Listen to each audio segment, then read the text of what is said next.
Hi, this is Sive Morten with the daily update on EuroFX. I post my exclusive market overviews with the key political and economical events, charts and important levels on the ForexPeaceArmy.com forums weekly.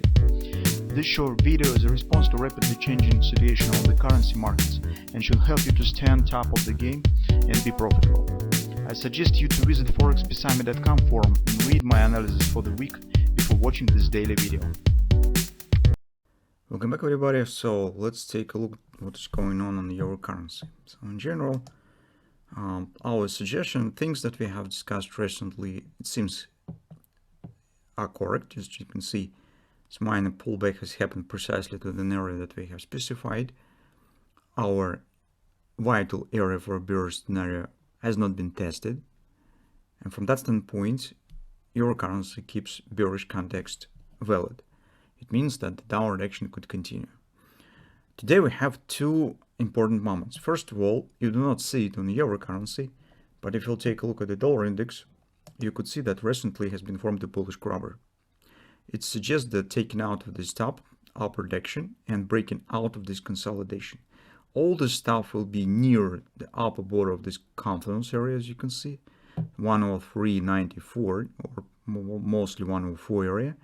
And all this stuff will happen on the background, multiple important data releases. Today we're starting the Fed, or ending the Fed. So Friday we will get payrolls. So and additionally, what's really we have here, why the section stands, it's rising geopolitical tensions. So in the current performance of the dollar, we suggest that geopolitical component has increased, just because you could see the upward action not only on the dollar but also on gold, which happens only when geopolitics steps in, just because usually they should move in opposite directions. But when the dollar rising together with the gold, it means that geopolitics starts playing its game. And at the same time, by taking a look at the 10-year yields, you could see it starts dropping. Yes, maybe that might be a partially effect of the of the United States Treasury statement that they intend to borrow less. But this happens because traders just don't think, what does it mean? So we will talk about this in a weekly report, but in two words, this drop of the borrowings from the United States Treasury means that they will have either start burning their reserves on account in the Fed, which stands approximately of 800 billions, or it means that they will decrease the support and financing of the budget deficit. Choose what you like more in the current circumstances, but it's definitely not as positive sign as well, some big media trying to represent it.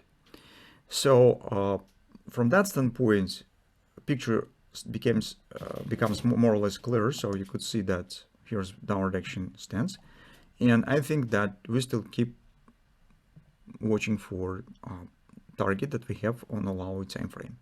So on the 4 time frame chart, this performance with the head and shoulders reaching of the 107.40 seems very probable in the current circumstances. So let's here we could try to do this anyway. Currently, we do not have any bullish background, and from that standpoint, we do not have even theoretical reasons to consider taking long position, as we discussed yesterday and a few days before. So the one thing that you could do, either to consider taking the short, or if you don't agree with this setup, just sit in the hands and see what will happen. Just because with the grabber on the dollar index and overall bearish performance here, it might be really costly if you decide to buy. If, of course, you do not want to make the bet on a data release. That's absolutely different story. We're speaking right now about the direction trading, not some events trading. On the hourly chart, action has happened with the scenario that we discussed. So recall what we said about this gap recently, and that's the top of the week. So you can see market just has shown this ABCD, closed this gap, and just drop down, forming nicely looking cartilage triple to sell. This is our validation point. So market stands far from it, and it's actually was not in touch. So from that standpoint, I do not see any really problems with the bearish setup, so everything stands normal. The one thing that really might be really, well, uncomfortable and bring some problems is trading through the big events. So payrolls report, statement from Jerome Powell.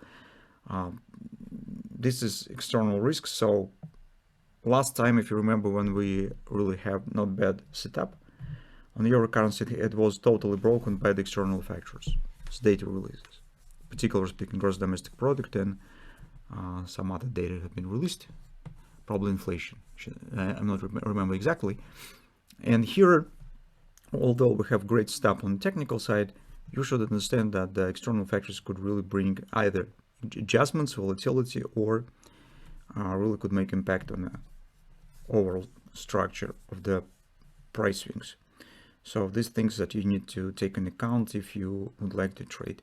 But by now, technical look looks bearish, and supposedly it is possible to keep shorts that we have already. If you would like to take new shorts, maybe you could try to catch some minor pullbacks, minor retracements for position taking. So that's all on euro currency right now.